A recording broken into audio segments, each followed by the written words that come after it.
Aquí está el Espíritu Santo. Vamos a ponernos de pie, por favor.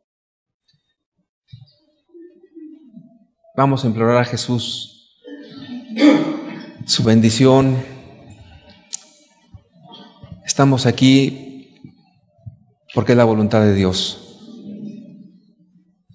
Si tú eres hermano en Cristo, Dios tiene algo especial para ti. Si eres alguien que está por primera vez y a lo mejor en tu corazón dices, qué aburrido es todo esto. Yo quiero decirte que cuando una persona está lejos de Dios es como estar muerto. Porque Dios es Dios de vivos y no de muertos. Y la invitación es a que tú te levantes de esa muerte espiritual y abras tus ojos y puedas contemplar el Cordero de Dios. Padre, en el nombre de Jesús, hoy pedimos que tu presencia todo lo llene en todo, Señor. En nuestros pensamientos, nuestro corazón. Echamos fuera todo temor, Padre. Echamos fuera, Señor, toda angustia, toda preocupación y toda enfermedad en tu nombre, Señor, es echada fuera y sanada en este momento por tu Espíritu Santo, Señor. Padre, entregamos esta reunión en tus preciosas manos. Que sea tu Espíritu moviéndose con libertad en nuestras mentes, en nuestros corazones, Señor. Reprendemos al diablo y toda su obra, Señor. No tiene parte ni suerte en la obra de tu reino inmutable, Señor. En el nombre que es sobre todo nombre, venga tu reino, Señor. Hágase tu voluntad, así en la tierra como en el cielo, Señor. Y el pan nuestro dánoslo hoy, Señor, en el nombre poderoso de Jesucristo. Amén. Puede tomar asiento. Tenemos el privilegio y la bendición de llegar a la séptima iglesia del libro de Apocalipsis. Posteriormente entraremos también a todos los juicios que Dios va a traer sobre la tierra. También estaremos hablando de lo que se llama el arrebatamiento de la iglesia, el milenio y sobre todo la eternidad. La iglesia de la Odisea, Apocalipsis capítulo 3, versículo 14 al 22. Vamos a ver un mapa el día de hoy, como vamos a estudiar la iglesia de la Odisea, y usted puede ver que está la Odisea en medio de dos ciudades. Una es Hierápolis y la otra es Colosas. Curiosamente, cuando usted lee el Nuevo Testamento, no encontrará una epístola a la Odisea propiamente, y lo que usted quiere saber o tenemos de referencia para escudriñar la iglesia de la Odisea, la encontramos en la epístola de San Pablo a la iglesia de Colosas, o lo que en la escritura se le llama los colosenses. Se les llama así porque así se llama la ciudad, Colosas. Entonces la Odisea está exactamente en medio de Colosas y de Hierápolis en medio. De hecho, si usted puede ver ahí en el mapa, es un punto estratégico para intercomunicar a todas las ciudades que están en la periferia. Es muy importante este dato. Bien, vamos un poquito a dar la historia de la ciudad de la Odisea. El nombre de la ciudad fue puesto, la siguiente por favor, fue fundada por Antíoco. Y la ciudad fue llamada así en honor a su amada esposa, la Odisea. Y así le pusieron a la ciudad, la Odisea. Ahora, esta ciudad llegó a ser la ciudad más rica de todo el contorno, de todas las iglesias que mostramos y las ciudades que están en su derredor. La Odisea llegó a ser la ciudad más rica. Ahora, básicamente por tres aspectos. Primeramente, porque era una tierra donde el cultivo era fácil, porque los campos eran fértiles.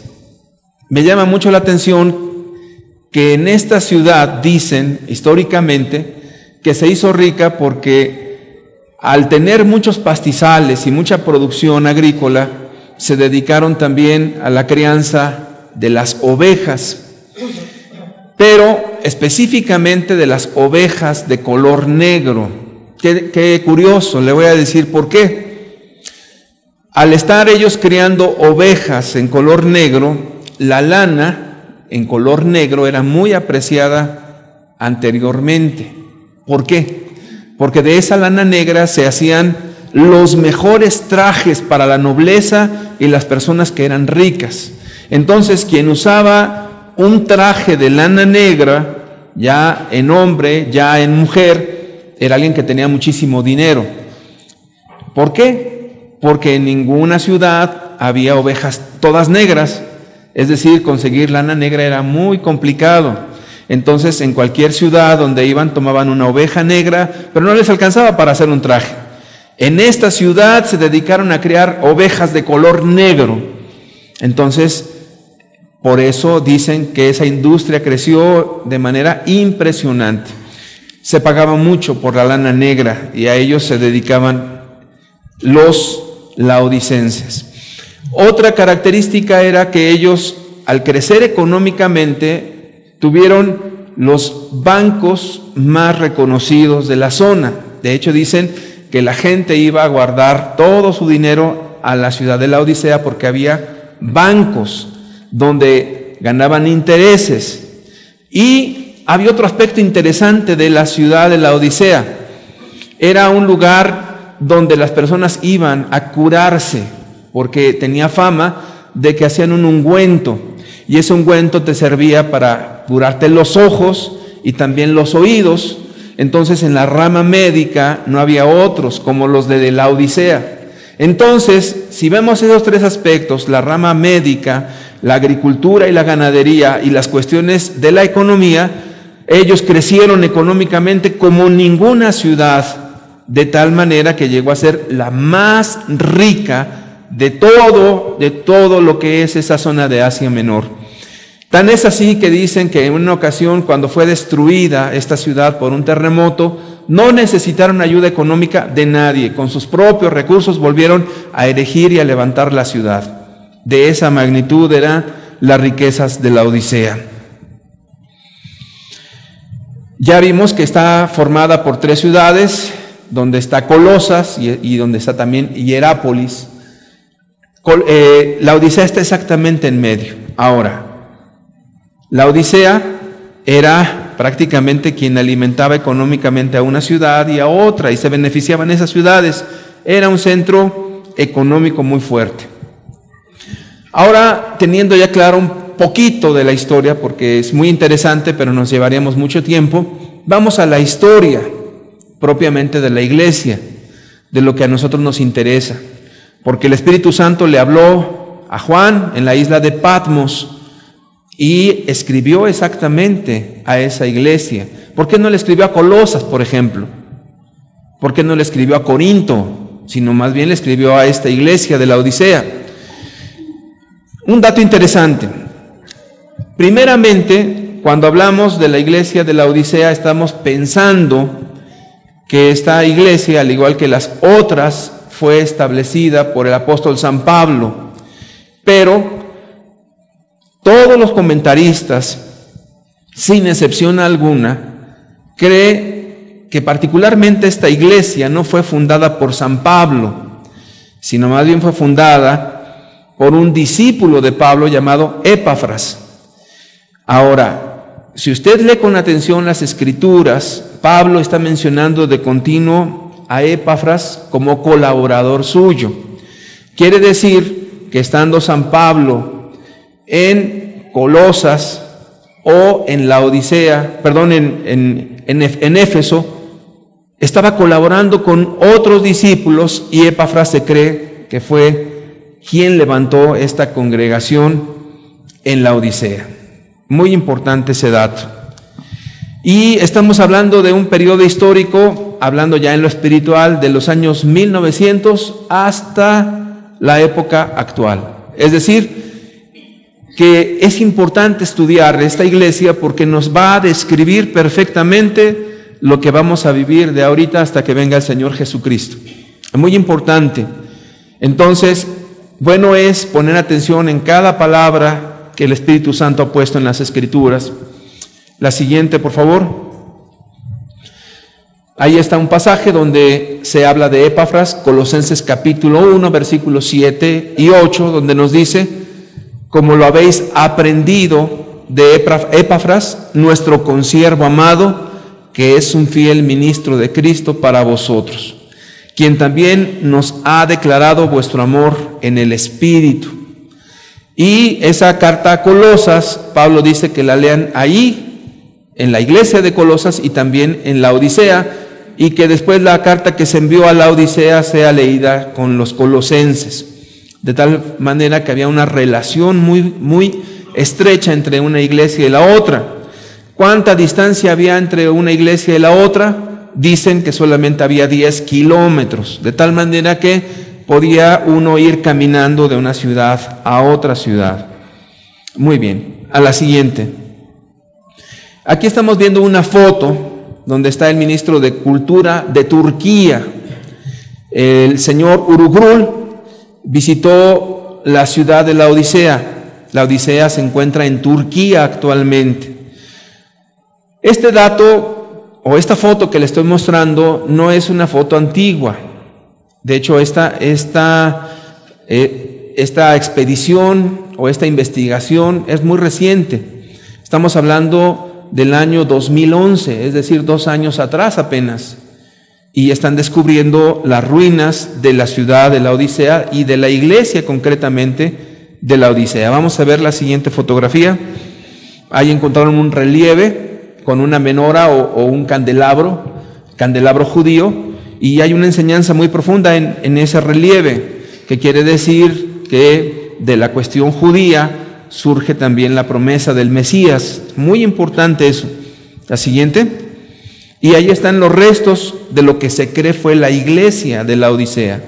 Ahora, como era una ciudad rica, obviamente los creyentes de la Odisea eran gente también muy rica, y erigieron un templo o un edificio, y ahí están los restos de la iglesia de la Odisea.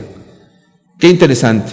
Y ahí estamos viendo de manera virtual lo que sería la ciudad de la Odisea. Más o menos tú verías en aquel entonces una ciudad moderna como esta que ves, y esta fotografía es virtual porque es una reproducción de lo que se cree fue la ciudad de la Odisea.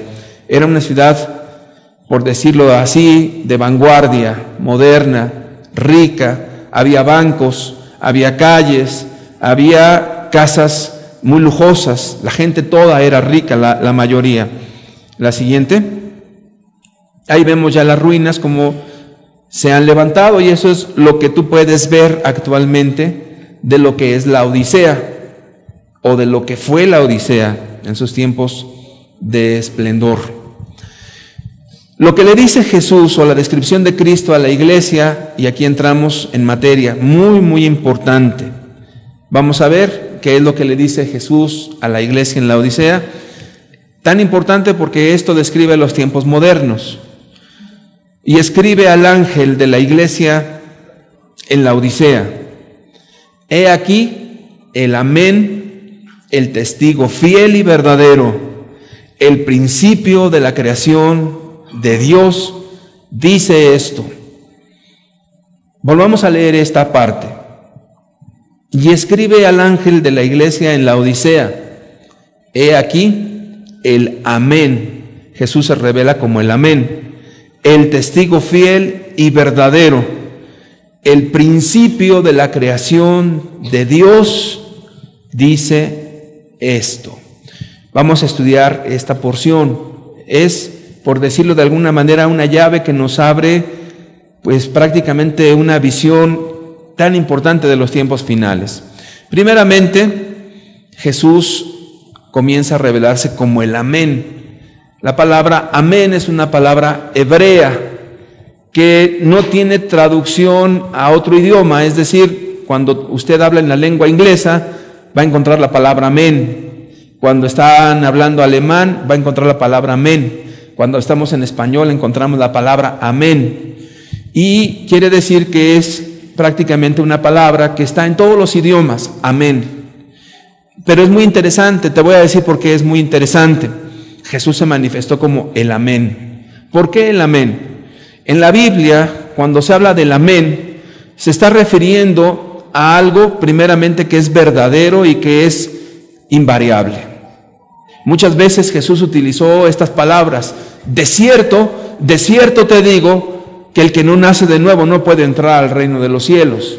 Esa palabra es de cierto, quiere decir no hay de otra forma. Si lo ponemos con esta palabra diría amén, amén, el que no nace de nuevo no puede entrar en el reino de los cielos. Es decir, que cuando habla de amén quiere decir que no hay otra manera, no hay otra forma, que es específicamente así, no hay variación alguna. También cuando se utiliza la palabra amén, la Escritura nos dice en la carta a los Corintios que todas las promesas de la Escritura son en el que sí y en el que amén. ¿Qué quiere decir? Que el cumplimiento de toda la Escritura, de todas las promesas, de todas las bendiciones, la única llave por la cual tenemos acceso a eso es a través de el Señor Jesucristo. Él es el amén. ¿Se va a salvar tu familia? Amén, yo lo creo. ¿Qué estamos diciendo? A través de Jesús, de sus promesas y de su poder, Dios va a alcanzar a nuestras familias. Que Dios nos va a ayudar en la vida cotidiana, en el pan diario. Amén. Quiere decir que a través del poder de Jesús y de la misericordia de Jesús, estamos viviendo el día a día. Y porque vive Él, podemos vivir el día de mañana. Entonces, Él es el amén en nuestra vida. También el amén se utiliza cada vez que nosotros hacemos una oración. La oración es un diálogo entre Dios y la persona y Dios. Y cada vez que decimos algo, decimos: Señor, te pido todo esto en el nombre del Señor Jesucristo. Amén. ¿Qué quiere decir? Sí, así sea, Señor. Entonces, el amén quiere decir la promesa de Dios en nuestras vidas. Pero el amén también significa, si usted lee la Escritura en el libro de Deuteronomio, en los capítulos 28, donde Dios nos habla también de las bendiciones y las maldiciones. Dios nos da una lista de todas las bendiciones que una persona tiene por la obediencia a Jesucristo y todas las maldiciones que vienen por la desobediencia a Cristo, y todo el pueblo dirá que amén. ¿Qué quiere decir? Que aceptamos todo lo que viene en la Escritura, tanto las bendiciones como las maldiciones. Quiere decir entonces que el amén es precisamente la llave que nos abre la puerta a ese mundo espiritual, y a través de Jesucristo recibimos toda bendición y toda dádiva y toda promesa solamente a través de Jesucristo, el Hijo de Dios, de nadie más. Por eso se presenta ahora esta iglesia como el amén, diciendo: no hay otra forma, no hay otro camino, no hay otra manera. ¿Quieres entrar en la vida eterna? Solamente a través del amén de Jesucristo. No solamente se manifiesta como el amén, sino después se revela como fiel y verdadero.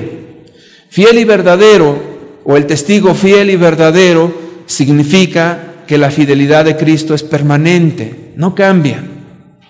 ¿O no dice la Escritura que si nosotros permanecemos infieles, Él permanece ¿qué? Fiel, y Él no puede negarse a sí mismo? Quiere decir que Jesucristo es el mismo ayer, hoy y por todos los siglos, y su amor no cambia. Él ha manifestado su amor para darnos vida eterna, para llamarnos al arrepentimiento y a la fe en Él. Pero nosotros podemos salir del camino. Los seres humanos hemos sido hechos con la facultad de tomar decisiones, de ser libres, y que en cualquier momento alguien puede apartarse de ese camino. En cualquier momento alguien puede decidir ya no guardar los mandamientos de Dios y puede decir, ya no voy a ser cristiano, como muchas personas de repente dejan del camino de Dios y se van a la borrachera, o se van a la fornicación, o se van al robo, o se van a la inmoralidad sexual, a la pornografía, o se van a andar haciendo su propia voluntad, y los ves que van en ese camino de perdición y de repente regresan, se arrepienten, vuelven a restituir con las personas. La pregunta es, ¿Dios los vuelve a perdonar? La misericordia de Dios es tan grande que yo he visto que efectivamente Dios vuelve a perdonar a las personas. Si permanecemos infieles, Él permanece fiel. También quiere decir que Él es el testigo fiel. Quiere decir que en el día en que Dios juzgará a todos nosotros, por a todos los hombres, Él sabe todo lo que hemos vivido, todo lo que hemos hecho, en lo privado y en lo público, de tal manera que su testimonio es fiel y verdadero. Nadie podrá excusarse delante de Dios porque vamos a darle cuentas de nuestros actos. Él es verdadero, Jesucristo es la verdad misma. Él es el único parámetro de justicia, el cual si nosotros lo atendemos, créeme, haremos lo mejor y no estaremos confiando en palabra de mentira. Jesucristo es el camino, la verdad y la vida. Él es verdadero, Él es fiel y es verdadero. La siguiente. Este dato es importantísimo, tan importante que yo quisiera que por favor usted lo pusiera no en una hoja, sino lo pusiera en su corazón. A Él se denota como el principio de la creación de Dios. Yo puse en la parte de arriba la explicación de ese versículo. Quiere decir ahí en la Biblia que Jesucristo es el creador de todo lo que existe. Mira, fíjate qué detalle. De esa mala interpretación de la Escritura se sujetan o se fundamentan testigos de Jehová, mormones y muchas sectas que han degradado a Jesucristo y ya no lo ven divino, sino lo ven como el hombre más grandioso de todos los tiempos, dicen los testigos de Jehová, o como un hombre sabio, según los mormones. Pero si Jesucristo es solamente un hombre maravilloso y sabio, ¿qué diferencia hay entre Él y Mahoma? ¿Y qué diferencia hay entre Él y los otros dioses? Absolutamente ninguna.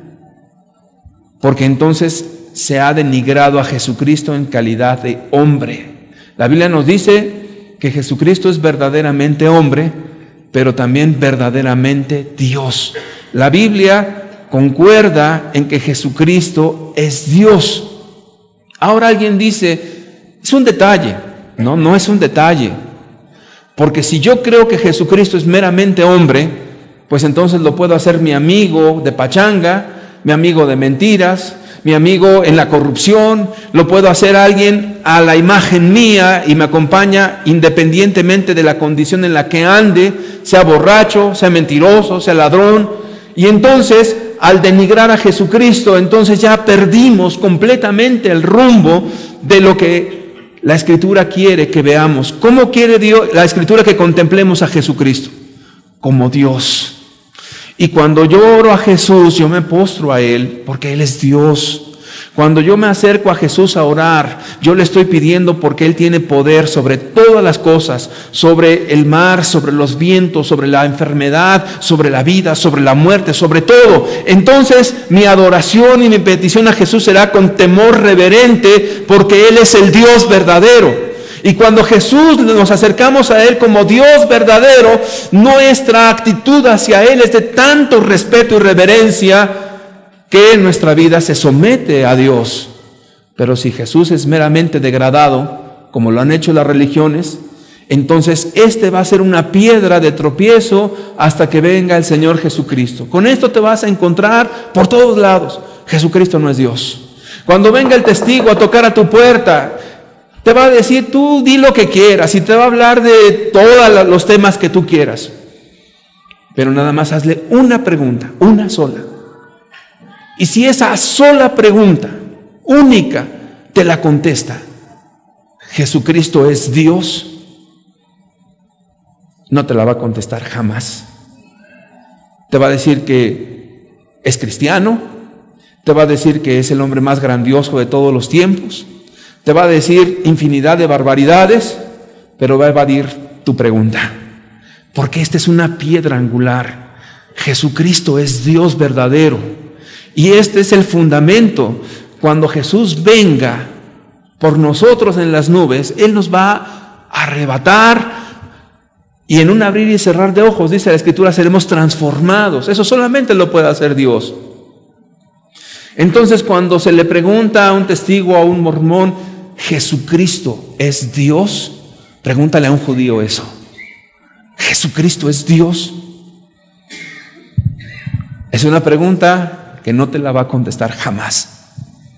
Porque si Jesucristo es Dios, su religión es mentirosa. No existe. Si un judío reconoce que Jesucristo es Dios, se acabó sus creencias y entonces necesitarían creer en el Mesías, en Jesucristo, el Hijo de Dios, el único Dios verdadero. Esto es un fundamento importante. Esta es una piedra que te vas a encontrar por todos lados. El diablo por todos los medios buscará quitarle, degradar el grado de Jesús a un hombre sabio y con mucha salamería, hablando de muchas cosas buenas de Jesús, pero por sobre todas las cosas buenas, déjame decirte algo: Jesucristo es el creador del universo, el Dios hecho carne. Este es el principio fundamental. Aquí es donde muchos tropezaron. El principio de la creación de Dios dice esto, y la gente con un corazón totalmente en tinieblas dicen: aquí está, Jesucristo es el principio de la creación, es un ser creado. Mentira. El diablo es mentiroso y padre de mentira. Jesucristo es el creador de todo lo que existe, y esa es la traducción correcta. Y muchos pasajes de la Escritura lo confirman una y otra vez, una y otra vez. Si tú quieres hablar en algún momento con alguna religión, denominación o grupo, sobre todo sectario, no te entretengas mucho en otras cosas. Pregunta concretamente: ¿Jesucristo es Dios? Si Jesucristo es Dios, amémosle y sirvámosle, porque Él es el camino, la verdad y la vida. Porque el que no confiesa que Jesucristo es Dios está perdido.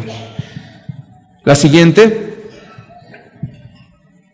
¿qué elogio le da Jesús a la iglesia de la Odisea? Ninguno, absolutamente ninguno. Ningún elogio.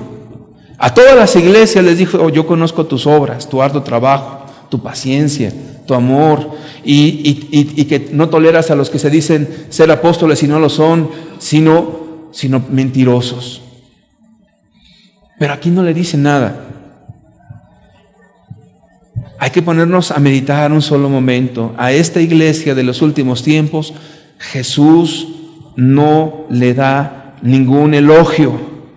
Curiosamente, de los años 1900 a la fecha, es donde ha habido, entre comillas, mayor difusión del Evangelio.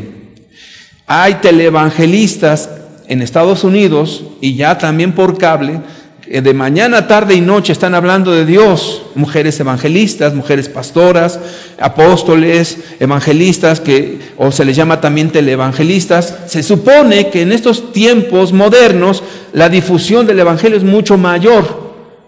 Sin embargo, Jesús a esta iglesia no le da ninguna alabanza, ninguna, absolutamente ninguna. Y vamos a ver por qué. Más bien Jesús reprueba a esta iglesia, la reprueba completamente. La siguiente. Primeramente, Jesús describe a esta iglesia como que son tibios. Apocalipsis 3, versículo 15 y 16 dice: yo conozco tus obras, que ni eres frío ni caliente.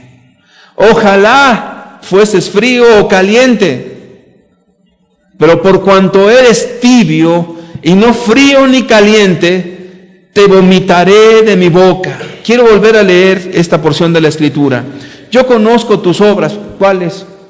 Que ni eres frío ni caliente. Ojalá fueses frío o caliente, pero por cuanto eres tibio y no frío ni caliente, te vomitaré de mi boca. Esta porción de la Escritura, por muy extraordinario que parezca, no se está refiriendo a cristianos de tres categorías: a uno que es frío, uno que es tibiecito y otro que es caliente. No, todos los cristianos son cristianos o no son cristianos, así de fácil.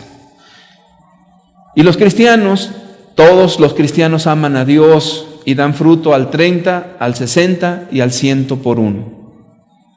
Esa es la situación real. Hay cristianos y hay no cristianos, nada más. Ahora, pero entonces, ¿por qué está diciendo eres tibio? Se está refiriendo a personas que algún día fueron cristianas y que algún día tenían el Espíritu Santo y que algún día estaban sirviendo a Dios con todo su corazón, pero en tiempo presente no eran cristianos, o en tiempo presente no estaban viviendo llenos del Espíritu y sus obras eran abominables. ¿Y sabes qué? El asunto está en que no eran cristianos. No es que eran menos cristianos o poquito menos cristianos, no eran cristianos. Y no eran cristianos porque la Escritura, Jesús mismo le dice que comprara ropas para que no se descubriera la vergüenza de su desnudez.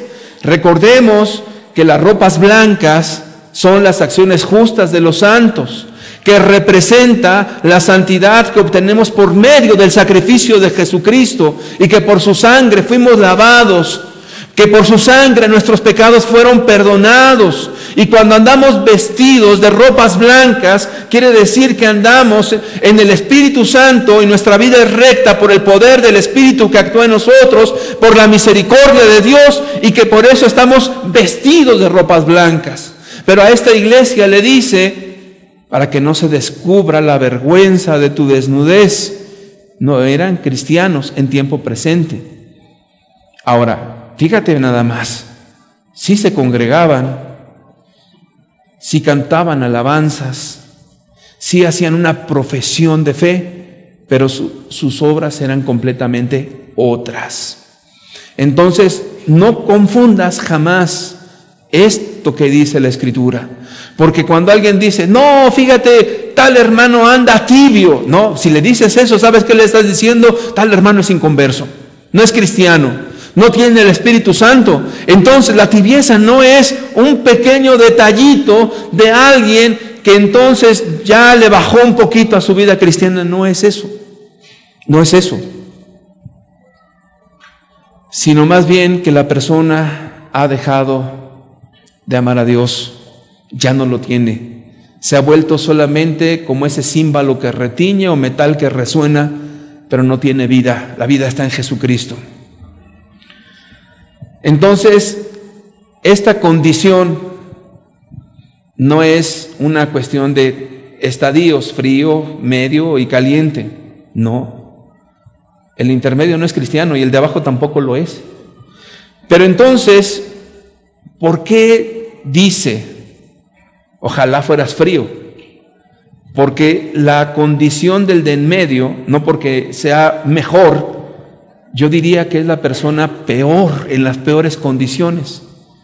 Porque el frío es aquella persona que descaradamente es no cristiana, que irreverentemente no le importa lo de Dios. Es el borracho que anda ahí en la cancha de fútbol diciendo palabrotas y a mí no me importa, y comienza a decir una sarta de peladeces. Yo que voy a andar yendo de Dios y buscar de Dios, jamás. Es aquel hombre insensato, aquella mujer insensata que con su boca comienzan a hablar del pecado con tanta ligereza. Son aquellas personas que abiertamente dicen: yo no quiero de Dios, a mí no me importa lo de Dios, que lo de Dios lo ven como una religión falsa para manipular a los hombres, que atacan inclusive las cuestiones religiosas y son abiertamente gente hostil o que no les importa lo de Dios, y lo dicen abiertamente, lo proclaman a los cuatro vientos y no les importa nada.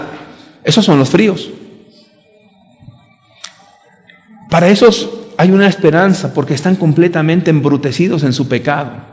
Es el drogadicto que ya de tanto estarse metiendo ahí sustancias tóxicas, ya anda embrutecido viendo visiones por todos lados, y algún día cuando recapacite o de repente se ponga en su lugar y su mente comience a ser lúcida, puede entender: estoy re mal, mira nomás cómo está mi vida, la he destruido en los vicios. Puede reaccionar. Es la prostituta que está ahí vendiendo su cuerpo, de repente le da una enfermedad, le da el SIDA o le da alguna otra enfermedad y está a punto de morir. Dice: ¿qué he hecho de toda mi vida? Reacciona y se puede convertir a Jesucristo. Es el narcotraficante, aquel que anda vendiendo sustancias y extorsionando a medio mundo. Es aquel que a todas luces está en la peor de todas las oscuridades, pero ¿sabes qué? No anda con que sí, con que no. Él está abiertamente en el mundo. Jesús a esos los ve con tanta esperanza, porque le dice a esa iglesia: ojalá fueras de los muertos. No porque Jesús quiera que la gente esté pecando, sino porque la condición de ellos era tan clara para entender el evangelio. ¿Sabes? La más grande de todas las oposiciones que Jesús enfrentó aquí en la tierra fueron los fariseos.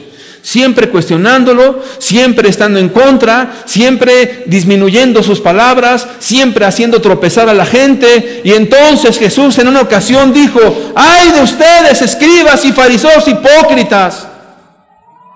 Dice: de cierto os digo que las rameras y los publicanos van primero, antes que vosotros, al reino de los cielos. Y efectivamente, la gente que andaba con Jesús, dicen que María Magdalena, según la tradición, porque no está en la Biblia obviamente, dicen que fue una mujer prostituta de la cual le sacaron 7 demonios, dicen la tradición. Y también estaban los publicanos. Mateo era un cobrador de impuestos. Eso era un publicano anteriormente. Entonces, con Jesús iba la peor de toda la gentuza, si así lo queremos ver, porque eran ladrones, eran gente que estaba ahí en el banco de los tributos públicos, eran prostitutas, eran galileos sin letras y andaban con Jesucristo. Pero los fariseos y los escribas rechazaban el mensaje siempre. Entonces esta iglesia, cuando se le llama la iglesia tibia, y cuando Jesús le dice ojalá fueras frío o caliente, quiere decir que era la persona que solamente tenía una religión como barnicito externo, pero su vida y sus hechos eran completamente otros. Y cuando le tratabas de hablar de Dios, siempre tenía 1000 excusas para no hacer la voluntad de Dios. Cuando se trataba de servir a otros y hacer misericordia, tenía 1000 excusas para no hacerlo, y su vida solamente se concretaba a las reuniones dominicales, a las alabanzas y a los actos meramente externos de la religión, pero no a la piedad. Y cuando a una persona de estas le decías: oye, tú no eres cristiano, oye, tú no amas a Dios. Claro que ama a Dios, yo voy a la iglesia, claro que ama a Dios. Si tú me conocieras como era antes, claro que sí. Y comenzaban a argumentar y argumentar y argumentar, y la gente se quedaba allí exactamente en los meros actos religiosos, y su vida no cambiaba absolutamente nada. Ese era el problema de la iglesia de la Odisea. Abramos nuestros ojos. Eso es lo que va a venir todo este tiempo hasta que venga Jesús. Religión y más religión. Obras externas. Ya lo dice claramente la Escritura en 2 de Timoteo 3, donde dice que vendrían tiempos peligrosos. Y comienza a describirte todo lo que había en el carácter de esos hombres impíos, y al final te dice: que tendrán apariencia de piedad, pero negarán la eficacia de ella.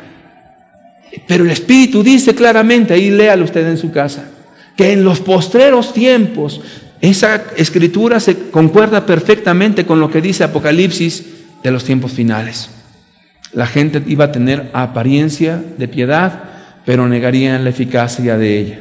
Quiere decir que la supuesta obra, entre comillas, se va a multiplicar por todos lados, pero el asunto está en que va a ser como la levadura que va a crecer y crecer y crecer y crecer.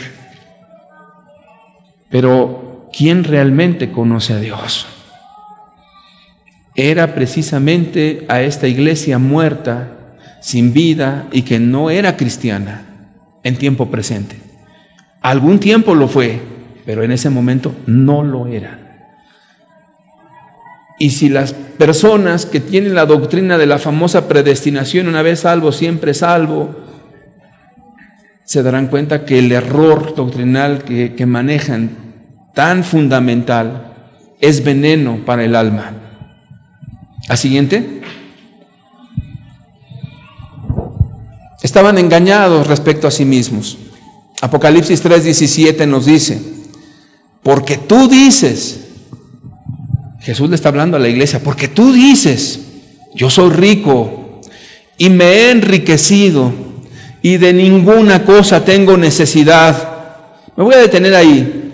Actualmente los famosos creyentes son ricos, tienen televangelistas, tienen enseñanzas, tienen Biblias de las que quieras, con ilustraciones, sin ilustraciones, tienen todo el material para escudriñar la Biblia y hay montones de enseñanzas. Tú dices, soy rico y me he enriquecido y de ninguna cosa tengo necesidad. Y Jesús dice, ¿y no sabes que tú eres un desventurado, miserable, pobre, ciego y desnudo? Esa es la opinión de Jesús. ¿Y no sabes que tú eres un desventurado, miserable, pobre, ciego y desnudo? Dígame, ¿eso es un cristiano? ¿Verdad que no? Entonces, cuando hablas de tibieza, no pienses que es una persona que ya es un poquito menos cristiana. No es cristiana, no lo es. La siguiente. El engaño que traían era un engaño que no podían ser quitado ni por Dios mismo. Porque a Dios le faltaba poder de ninguna manera, sino porque la gente continuamente se engañaba diciendo, ¿cómo podemos estar tan mal si nuestra vida está llena de bendiciones? Imagínate nada más todo lo que tenemos. En una ocasión se acerca un hombre rico a Jesús y le dice, Maestro, ¿qué bien haré para heredar la vida eterna? Jesús le dice, los mandamientos sabes. Y se los comienza a decir. Lo interrumpe el hombre y le dice, Maestro, todo esto lo he guardado desde mi juventud. ¿Qué más me falta? Jesús le dijo, y la Biblia nos dice que mirándolo lo amó, dice, anda, vende todo lo que tienes y dalo a los pobres, y luego vienes y me sigues tomando tu cruz. Tomando tu cruz quiere decir negándote a los placeres, negándote a tus deseos personales, sino que rindiendo tu vida a Jesús.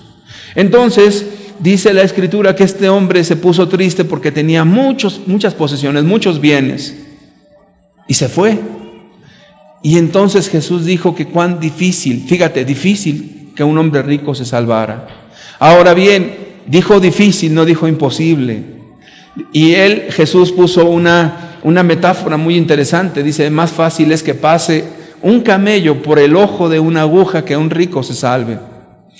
Y esa metáfora tenía que ver, porque cuando hay guerra o cuando hay peligro, las ciudades están amuralladas, y para poder pasar solamente había un pequeño cuadrito en el muro precisamente, y la gente que traía sus camellos, los ricos, los mercaderes, y querían pasar a la ciudad porque si se quedaban fuera corrían el riesgo de que los asaltaran. Entonces decían, tenemos que entrar a la ciudad como sea. Entonces lo que tenían que hacer es que tenían que echar el camello y bajarle toda la mercancía y comenzar a meter cosa por cosa a la ciudad, y después de eso meter el camello, pero el camello no puede entrar de pie.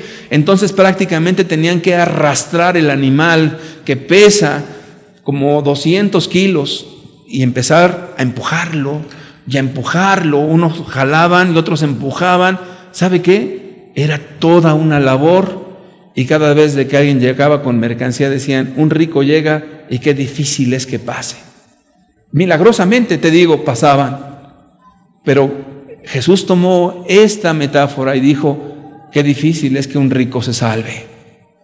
Así es, una persona que tiene riquezas, imagínatelo, tiene dinero, tiene abundancia. Imagínate que ese rico te invite a su cumpleaños y tú empiezas a preguntarte: ¿qué le puedo regalar? Todo lo tiene, tiene casa, tiene comida, tiene el libro que quiera, se lo compra, todas las cosas que se puede imaginar. A mí en ocasiones me afligía tanto el alma que una persona que tuviera tantas riquezas me invitara a algo, porque decías cumpleaños de tal, yo decía, todo lo tiene.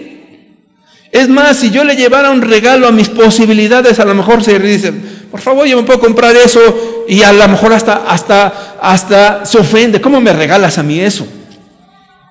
Porque una persona que tiene dinero, todo lo tiene. Ahora, si a ese rico todavía le pones que es una persona religiosa, dije religiosa, no cristiana, porque hay ricos que son cristianos y también Dios los usa.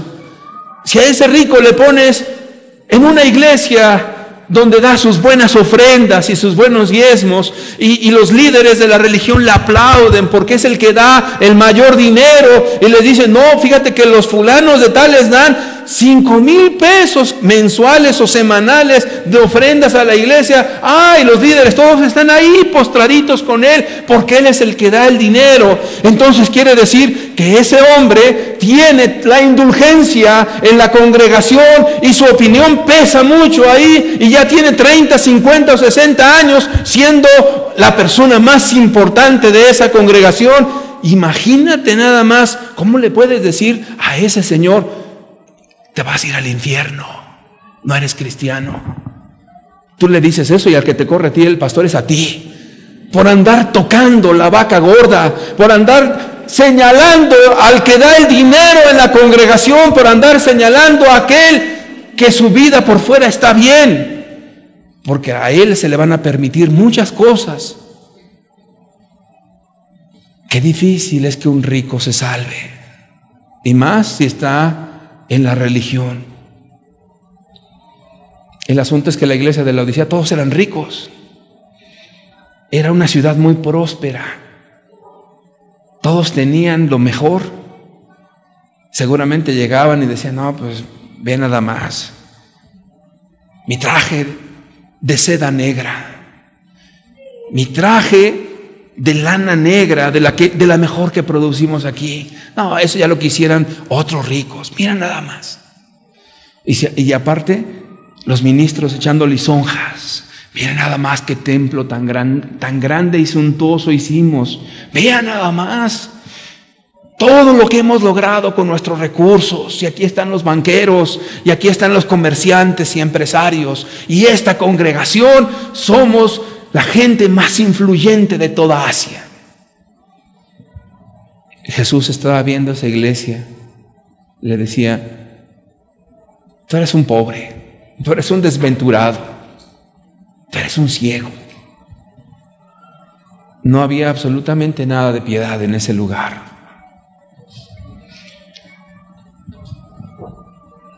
Yo soy rico y me he enriquecido, y de ninguna cosa tengo necesidad. La siguiente.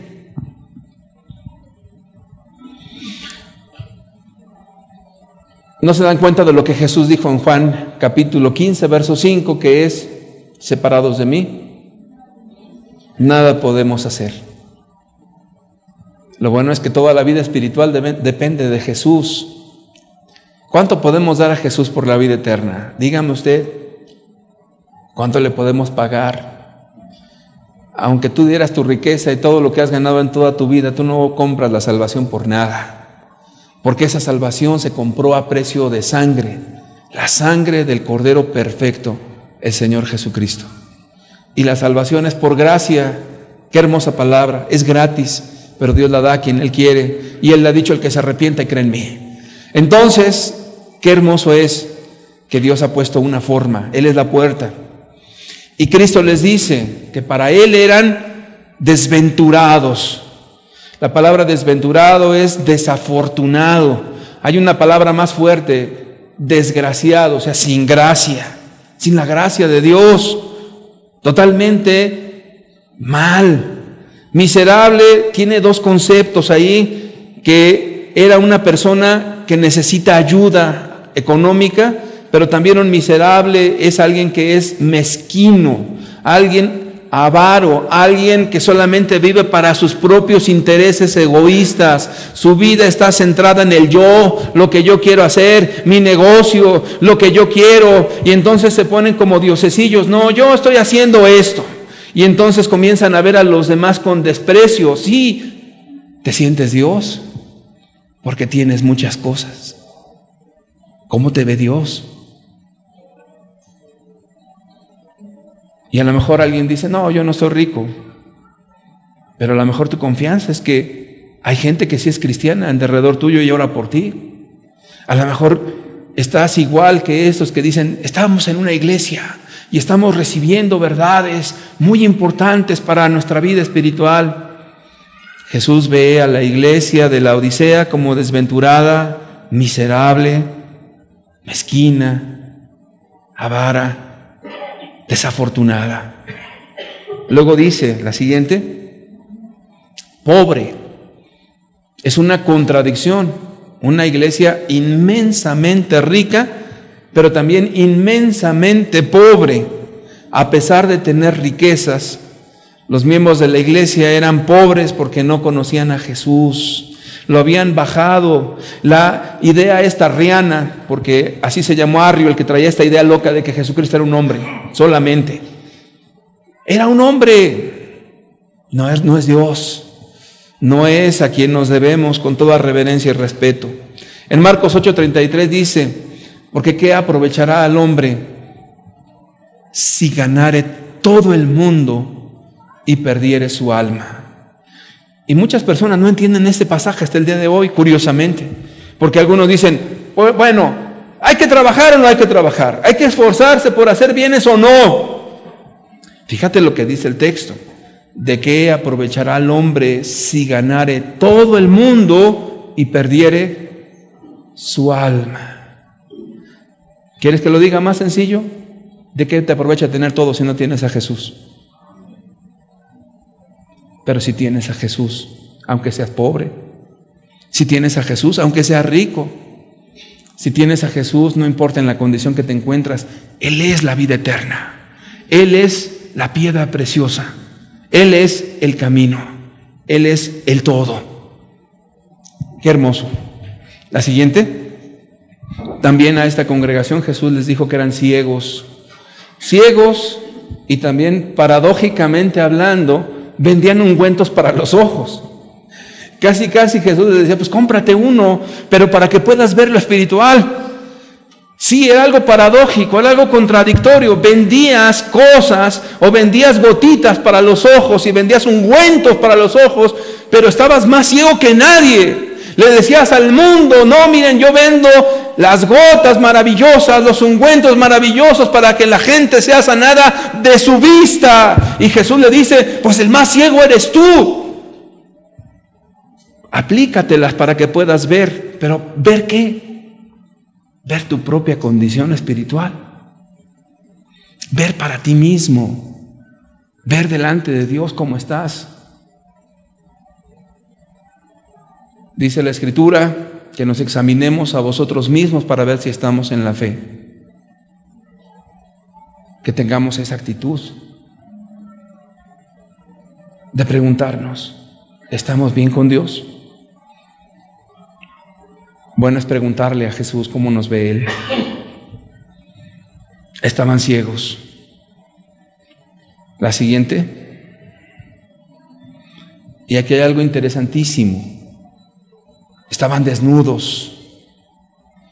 Ellos tenían la vestidura de la religión, pero estaban desnudos. Y otra vez te digo, la desnudez es sinónimo de pecado. Entonces, lo que está diciendo Jesús, sumando todo lo que dice, es que íbamos a vivir ya los tiempos de la apostasía. Apostasía quiere decir alguien que sí estuvo en el camino y se desvió del camino. Y como dijo el apóstol Juan, estaban con nosotros, pero no eran de nosotros. Salieron de nosotros, pero no eran de nosotros. La apostasía es el sinónimo característico de toda esta era hasta que Jesús venga, la apostasía. Porque dice la Escritura también que no vendrá Jesús hasta que venga la apostasía y se manifieste el hijo de perdición, el hombre de pecado. En otras palabras, qué importante es lo que está diciendo Jesús ahorita, a través de las Escrituras, obviamente. Son los tiempos que no vamos a cambiar ni tú ni yo. Pero ¿por qué ocurren tantas cosas como estas? ¿Y por qué vemos tanto problema y tanto conflicto y tantas cosas y tantos señalamientos y tanta gente que sale y tanta gente que dice y tanta gente? Porque la palabra se cumple, esa es la respuesta. Y porque Dios ha determinado que hasta los tiempos finales va a estar imperando esto, la apostasía. Y todos van a tocar su música, todos van a decir que son cristianos, todos van a proclamar su vida religiosa. No van a decir que son satánicos, no van a decir que son una secta que ha degradado a Jesús a la calidad de un hombre. No, todos van a decir, somos cristianos, amamos a Dios, nosotros nos reunimos, oramos, alabamos y todo lo que quieran decir en cuanto a eso. Pero están desnudos. Jesús lo dijo.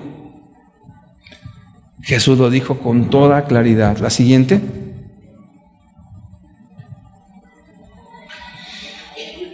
Entonces vemos que Jesús aplica la palabra pobre, ciego, desnudo y desventurado. No cualquier cosa. Pobre, ciego, desnudo y por consecuencia desventurado. ¿Qué le aconseja a Jesús a esta iglesia? ¿Qué le dice?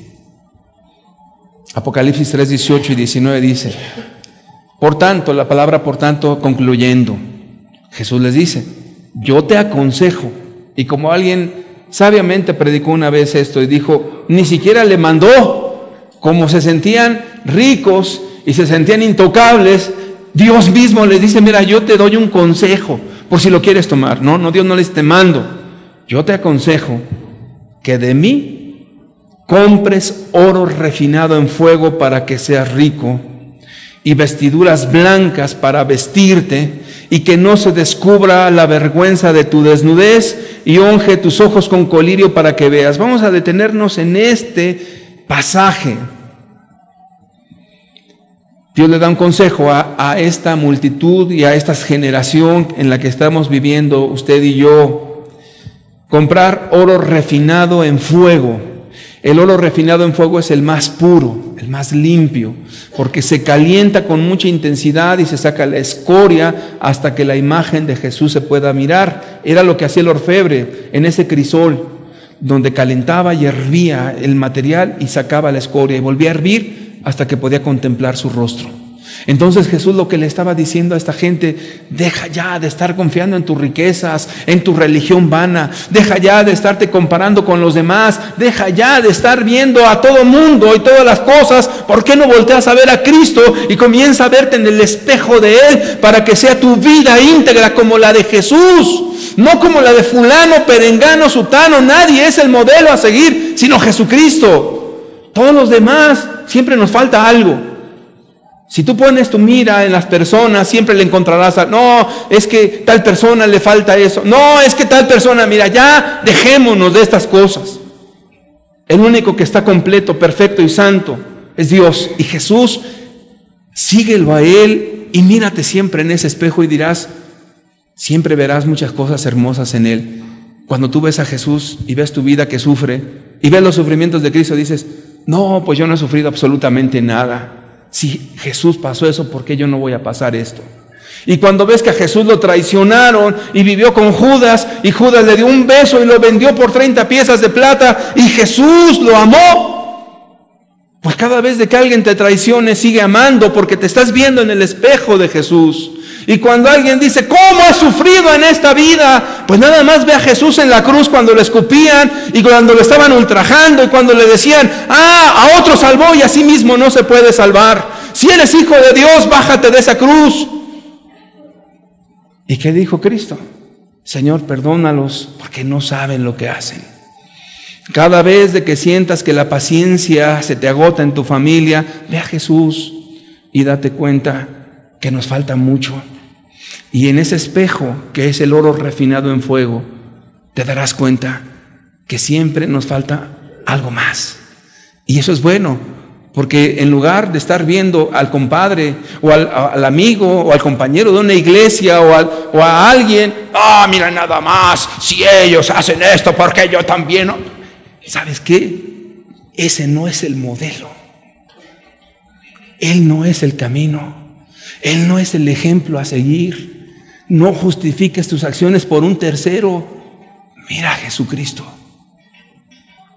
Eso es lo que Dios quiere que tú hagas en tu vida personal.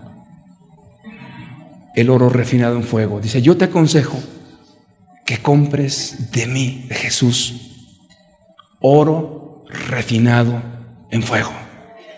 Ahora yo te digo, ¿cómo nos vemos delante de Jesús?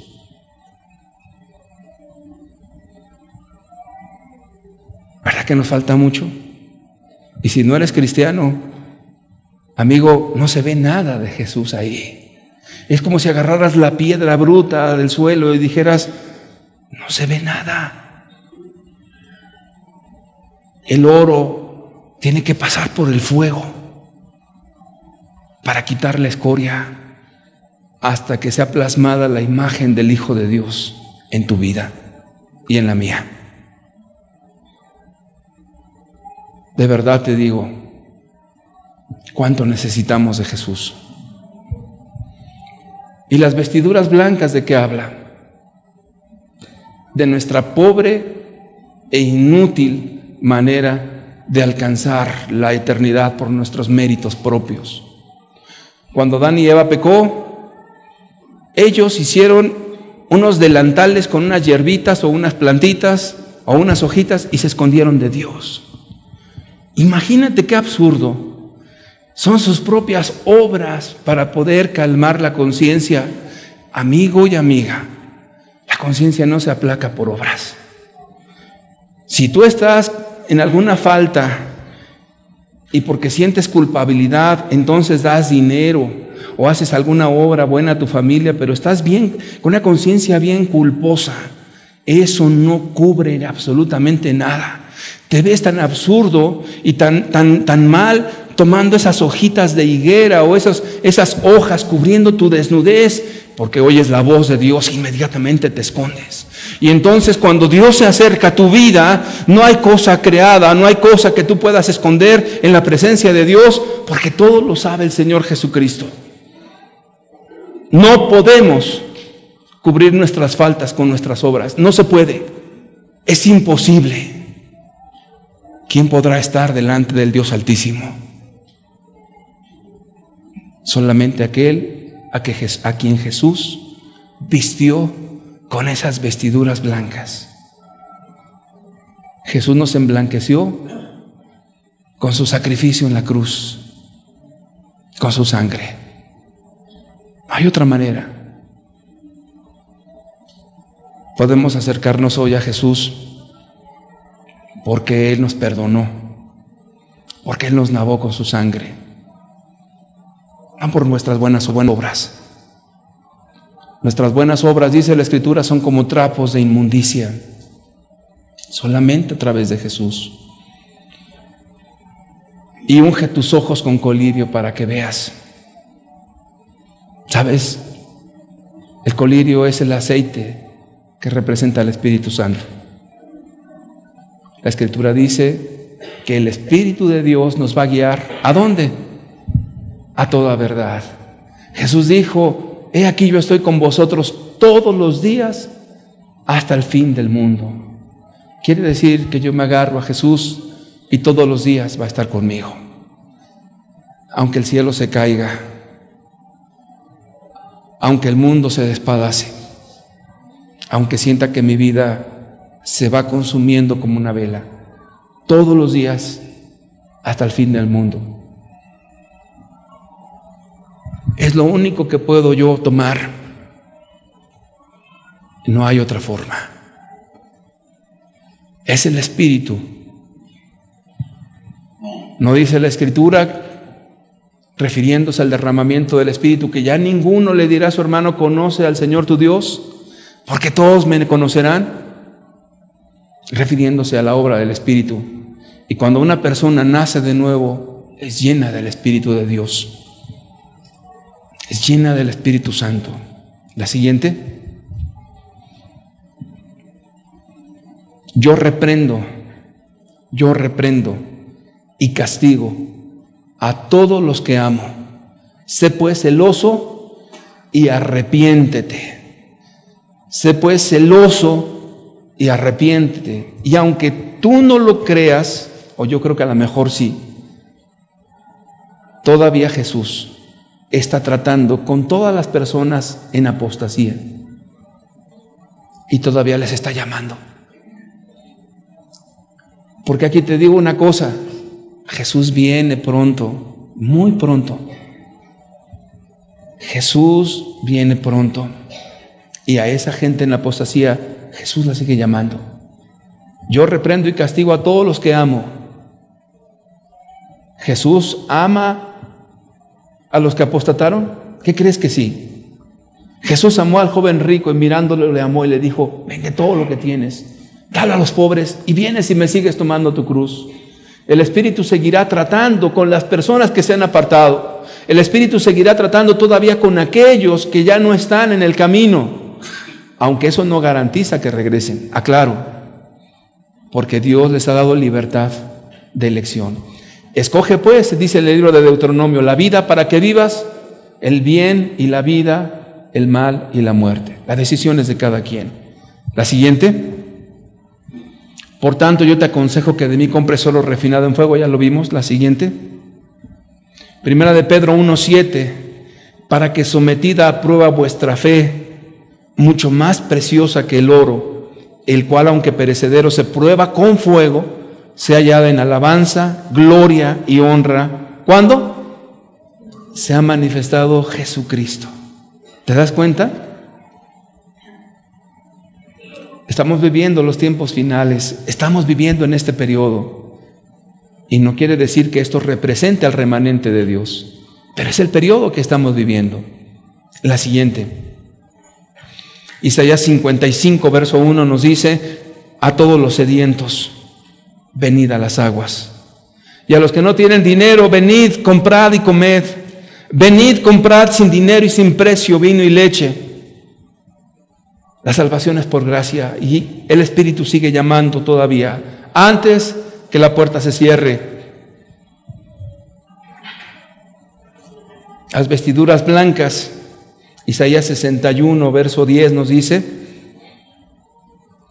en gran manera me gozaré en Jehová, mi alma se alegrará en mi Dios, porque me vistió con vestiduras de salvación. Eso es lo que representa santidad, pero para andar santo primero tienes que ser salvo. Me rodeó de manto de justicia, como a novio me atavió y como a novia adornada con sus joyas. Como novia ataviada con sus joyas. Si tú lees un poquito con mayor profundidad esta porción de la Escritura, aquí todavía Jesús no se encuentra con la iglesia. Acuérdese que va a haber una boda en el cielo, se llaman las bodas del Cordero. Jesús se va a casar con su iglesia, pero aquí todavía no está, porque me vistió con vestiduras de salvación, me rodeó de manto de justicia y como a novio me atavió, como novio, y como a novia adornada con sus joyas. Primera de Juan 2, 20 al 27, cuando dice que unjamos nuestros ojos con colirio, pero vosotros tenéis la unción del Santo. El colirio es la unción, el Espíritu Santo. Y conocéis todas las cosas. No os he escrito como si ignoraseis la verdad, sino porque la conocéis y porque ninguna mentira procede de la verdad. ¿Quién es el mentiroso sino el que niega que Jesús es el Cristo, que es Dios verdadero? Este es el anticristo, el que niega al Padre y al Hijo. Todo aquel que niega al Hijo tampoco tiene al Padre. El que confiesa al Hijo tiene también al Padre. Lo que habéis oído desde el principio permanezca en vosotros. Si lo que habéis oído desde el principio permanece en vosotros, también vosotros permaneceréis en el Hijo y en el Padre. Y esta es la promesa que Él nos hizo. ¿Cuál? Bendito sea Jesús. Él nos hizo una promesa de vida eterna. Apocalipsis 3:20.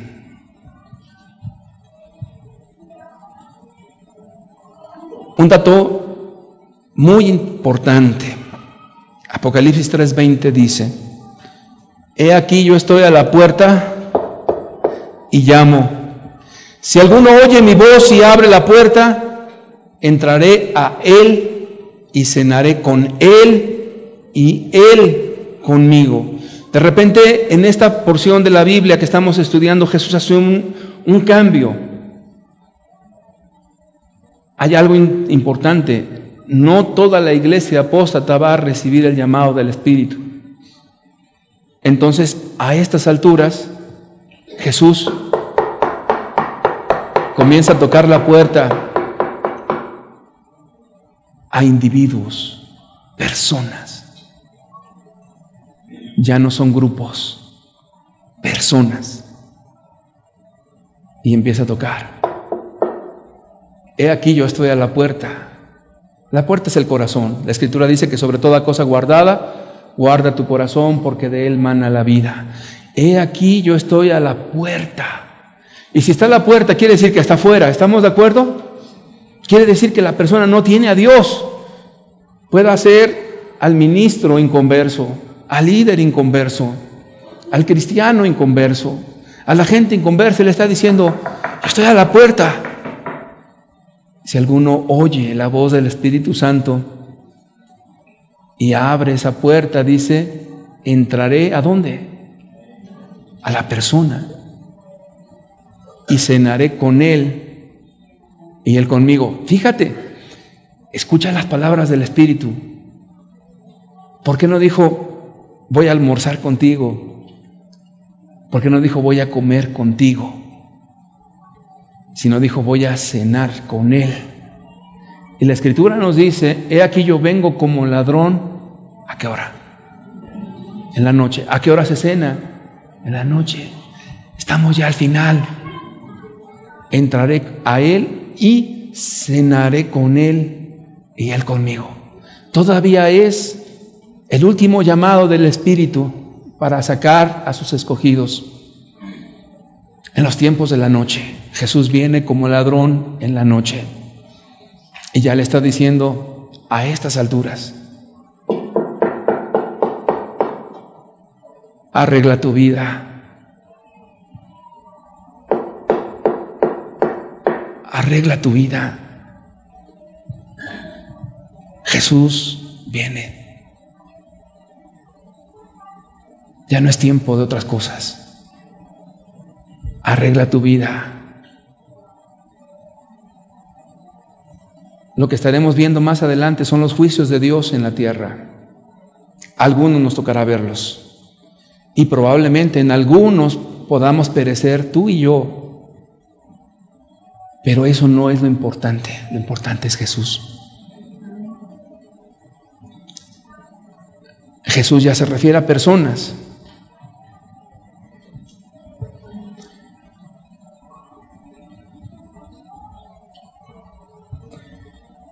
Vamos a leer en la Escritura, por favor, Apocalipsis capítulo 3, versículo 22. La Escritura nos dice: el que tiene oído, oiga lo que el Espíritu dice a las iglesias. Estamos hablando de la séptima iglesia, estamos hablando del tiempo final, estamos hablando de la inminente venida del Señor Jesús. Y previo a eso, ya es personas. Así terminó. Yo estoy a la puerta,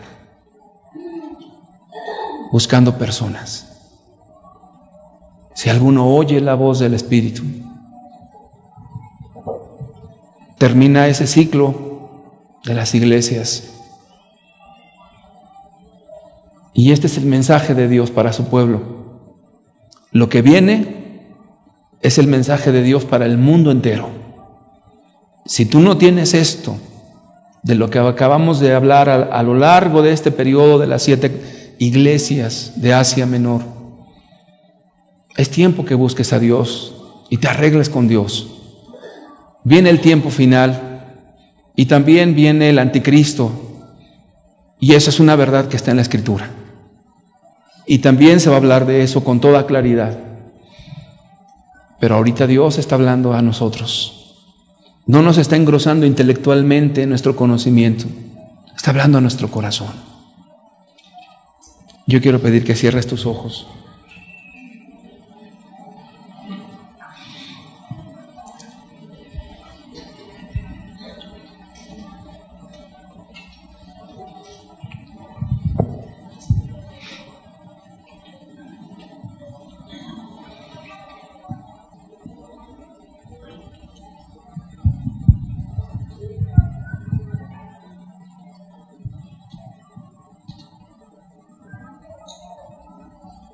¿Cuánta luz hay en la palabra de Dios? Ya no hay dudas, no hay sombras. No hay nada que digas, no, yo no entiendo, no entendí, no sé. Está bien claro. La palabra de Dios es la palabra profética más segura, a la cual hacemos bien atender, para que no sucumbamos con este mundo pecador que ha llegado a su final, ha llegado hasta el último tiempo ya la maldad de los incrédulos. Dios comenzará a sacudir esta tierra. Escucha bien lo que te digo. Esta tierra comenzará a ser sacudida por los juicios de Dios.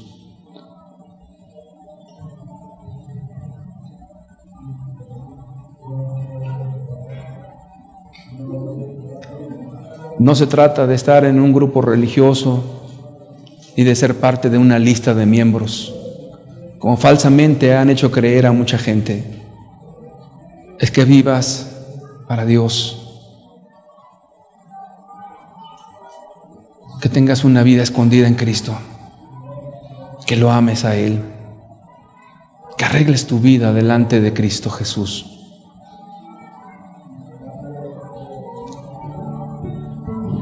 Él murió en la cruz para darte vida. Cuánto te ha amado, Señor.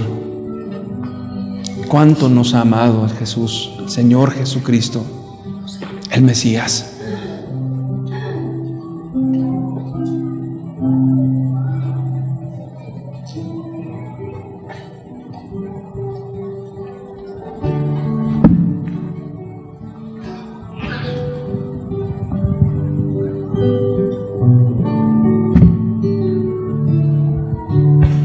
La vida eterna eres tú, en ti yo puedo descansar. La roca eterna eres tú, mis cargas puedo en ti echar, de mis pecados no viviré. En mi cambio, porque yo pude reposar. Esta tierra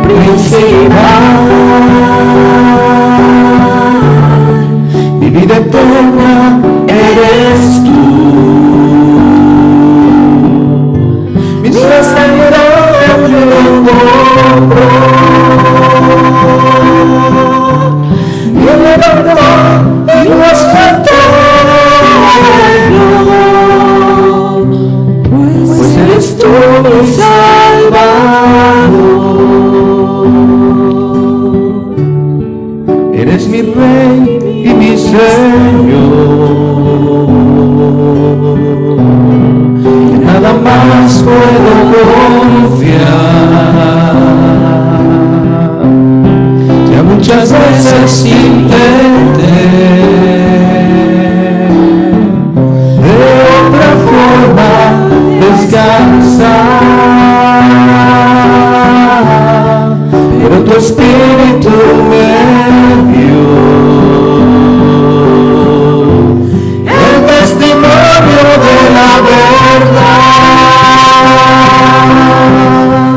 La verdad apareció y eres la piedra principal. Eres mi rey y mi Señor. En nada más puedo confiar. Ya muchas veces intenté de otra forma descansar,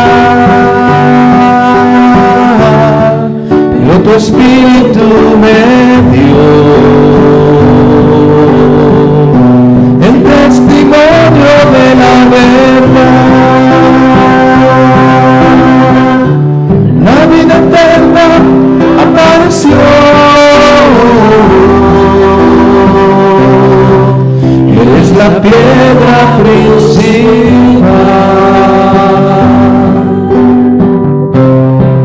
Eres la piedra principal. Tú eres la piedra principal.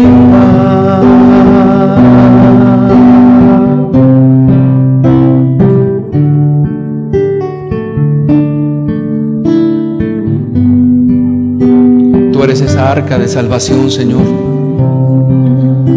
Ya se escuchan, Señor, los relámpagos. El cielo se está oscureciendo, Señor. El arca está lista. Haz oír tu voz, Señor, en nuestra familia, nuestros hijos, nuestros padres, nuestros abuelos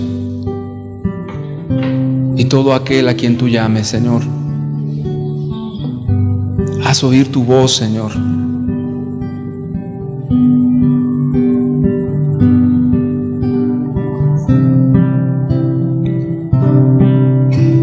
Las aves ya no cantan, las calles quietas son, los obreros ya descansan, la cosecha ya pasó, los niños y ancianos, todos ellos correrán para recibir a Cristo, su divino Redentor.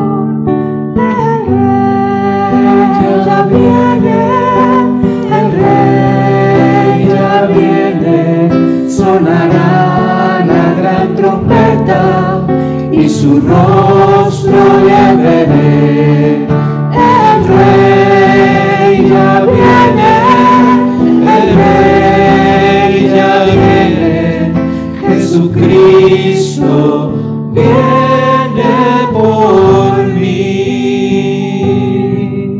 Muy felices son las caras de los salvos por la fe y los presos liberados glorifican Aleluya. al gran Rey.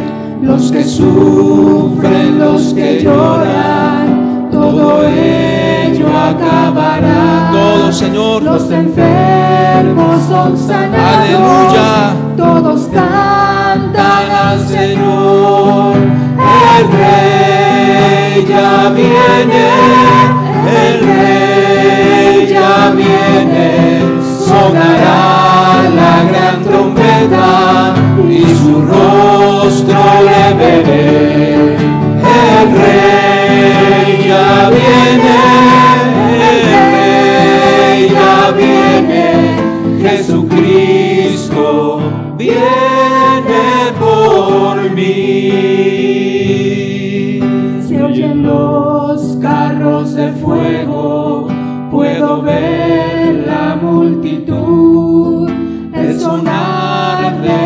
trompeta marca el fin del pecador. Y si tú te encuentras listo, con el Rey has de morar, escuchar notas sublimes por el coro celestial. Jesús ya viene, ya viene el Rey. Ven, Jesús, ya viene, sonará ven, Señor, la gran trompeta y su rostro le veré. El Rey ya viene, el Rey ya viene, Jesucristo viene por mí. A los fieles redimidos su promesa cumplirá. Ya por fin su faz yo miro y su voz bendito seas, escucho Jesús. ya. Siervo fiel, Bendito seas, Jesús. Hoy me dice ya el Señor, sobre poco me has servido, sobre mucho te pondré. Gloria a Jesús. El Rey ya viene, el Rey ya viene, sonará la gran trompeta y su rostro le veré. El Rey ya viene, el Rey ya viene, Jesucristo viene por mí. Jesús viene por ti, Jesús viene por mí. Levantémonos y démosle gloria a Jesús. Ya viene, sonará la gran trompeta y su rostro le veré. El Rey ya viene, El Rey ya viene, gloria a Él. ya viene, Jesucristo viene por mí. Jesucristo viene por mí. Toda la gloria y la honra sean a Jesús. Jesucristo viene por ti.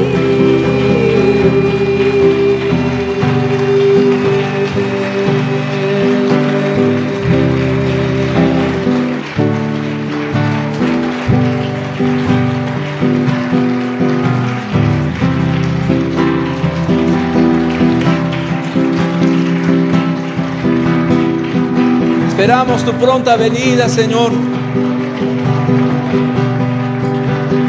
Que ninguno se quede, Señor.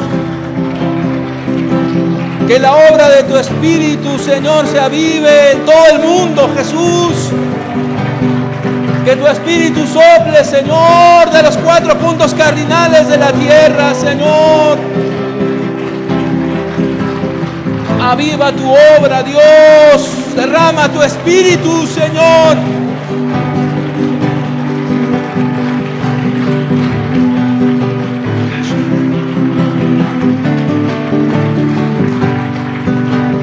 Oh, ven, Señor Jesús, Señor Jesús. Oh, ven, Señor Jesús, Señor Jesús. Queremos ver tu gloria brillar en la iglesia. Aleluya. Oh, ven, Señor Jesús, Señor Jesús. Oh, ven, Señor Jesús, Señor Jesús. Queremos ver tu gloria brillar en la iglesia. Oh, los hombres, Señor Jesús, sino a tu nombre, Señor Jesús.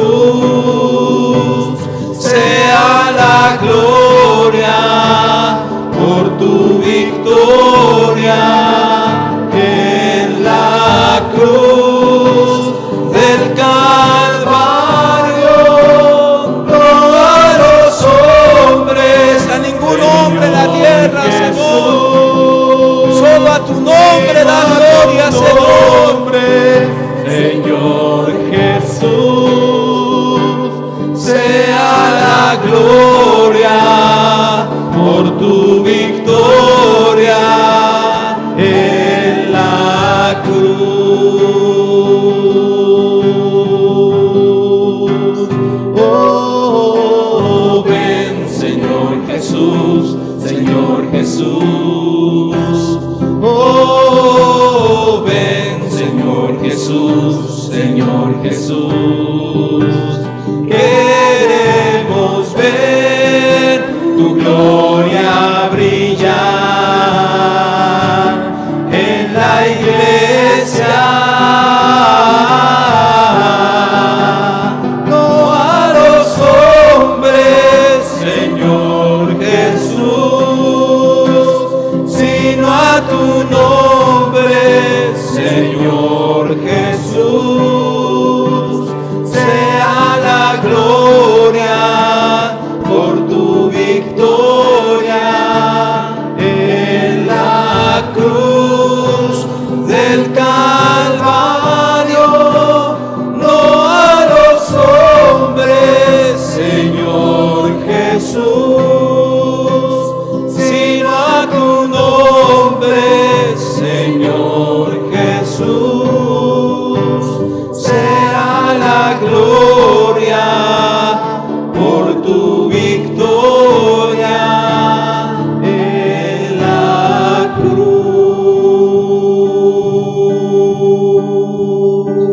No a los hombres, Señor Jesús, sino a tu nombre, Señor Jesús. Sea la gloria por tu victoria en la cruz.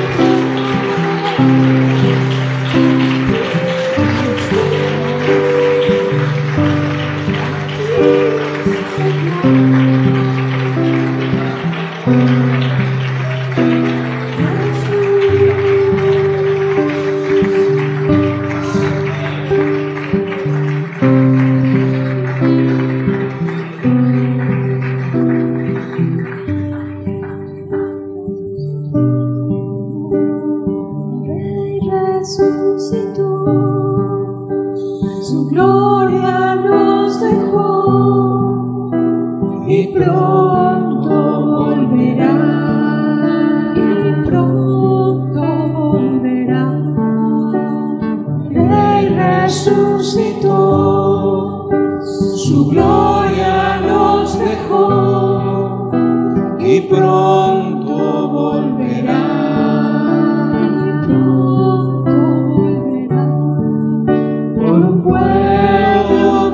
Tiene su luz, volverá por un pueblo que santo es, volverá.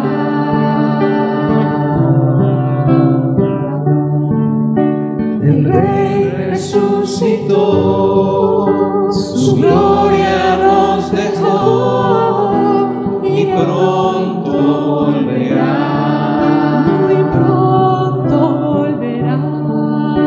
El Rey resucitó, su gloria nos dejó y pronto volverá. Y pronto volverá. Por un pueblo que tiene su luz, volverá. Por un pueblo que es santo es, volverá.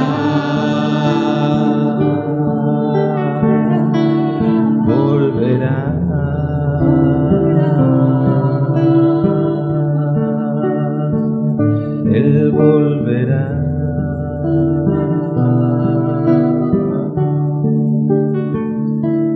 Volverá.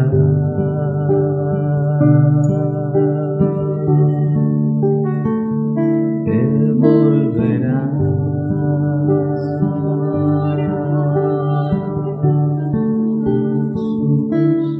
Volverá.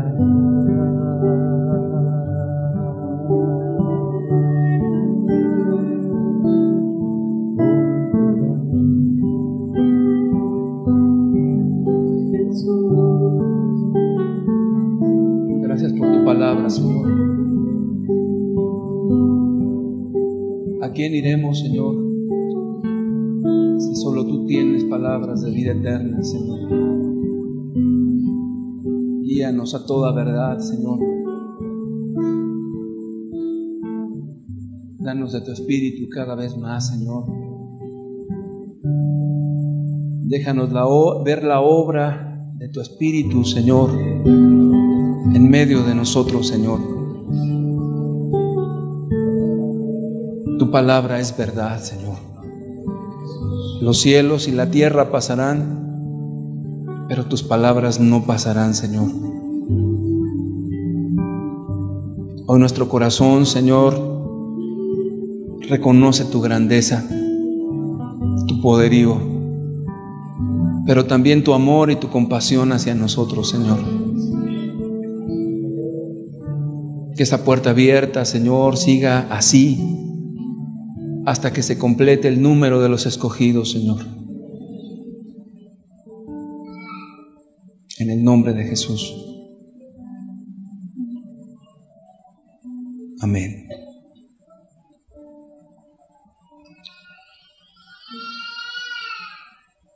Que el Señor Jesús les bendiga. Saluda a la persona que tiene al lado, al frente. Esta palabra no es para condenación, es una palabra para vida. Dios les bendiga a todos.